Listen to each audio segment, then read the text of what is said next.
Assalamualaikum warahmatullahi wabarakatuh. Saya Dani Apriliadi dari kelas BBI ingin menjelaskan tentang budaya dan pendidikan karakter. Yang pertama yaitu budaya dari beberapa tokoh.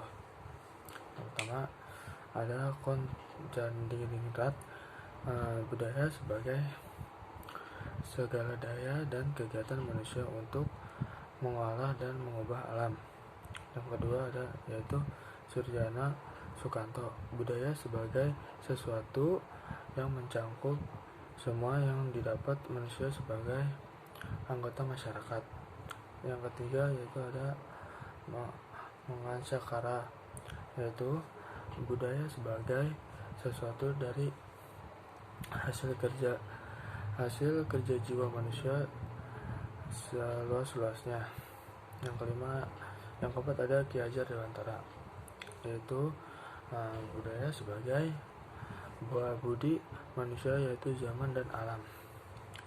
Yang kedua ada budaya sesuatu masyarakat diilhami oleh tata alam, sosial, iptek, agama. Maka dari itu kita mengenal adanya budaya barat, timur, Islam, dan muslim. Yang ketiga yaitu ada karakter. Karakter ialah kecakapan khusus yang didukungi oleh kesadaran moral, perasaan moral, dan tindakan moral. Jadi karakter dan budaya itu berbeda tetapi merupakan satu kesatuan. Yang keempat yaitu ada karakter adalah evaluasi kualitas tahan lama individu tertentu yang membedakan individu satu dengan individu lain. Yang kelima ada pendidikan karakter karena adanya pengetahuan, kesadaran, dan tindakan.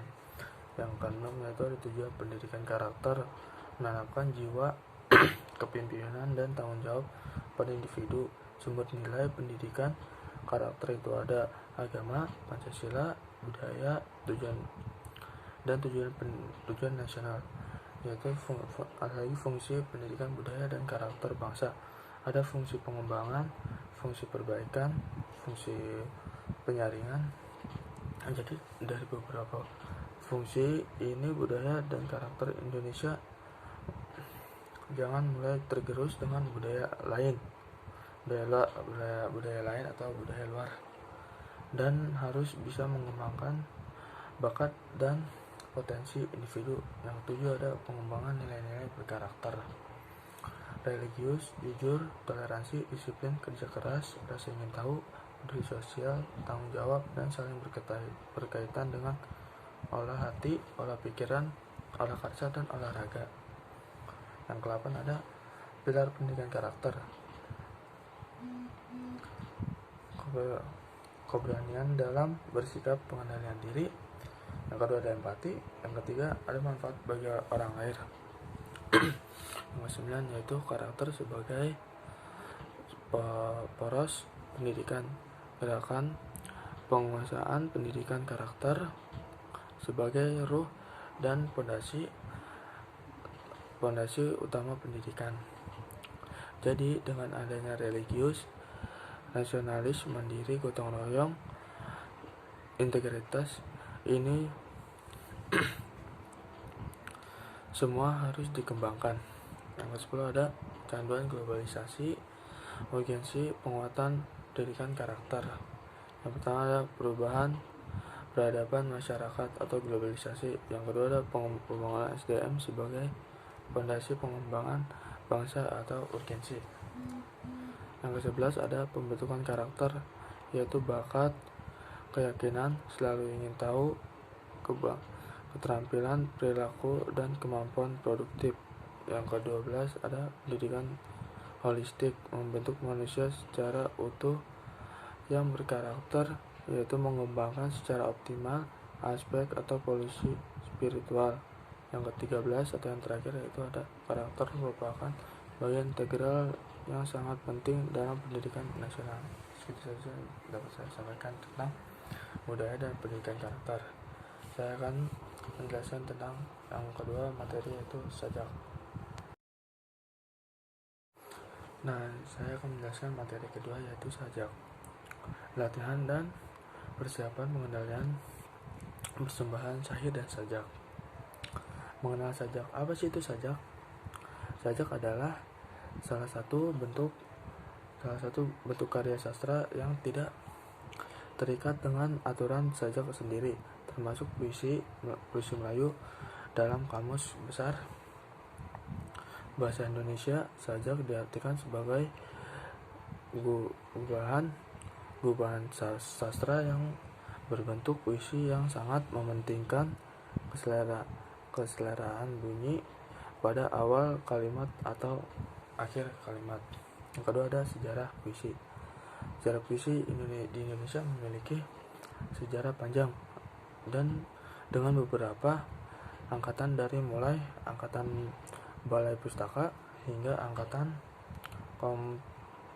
Kompentoposes.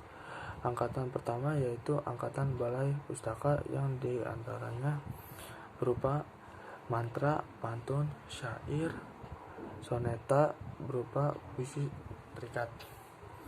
Angkatan selanjutnya yaitu Pujangga Baru tahun 1933 sampai 1945. Yang kedua ada angkatan 45, yaitu dari tahun 1945 sampai 1953. Yang ketiga ada periode, yaitu dari tahun 1953 sampai 1961. Yang keempat ada angkatan 66, yaitu dari tahun 1963 sampai 1970.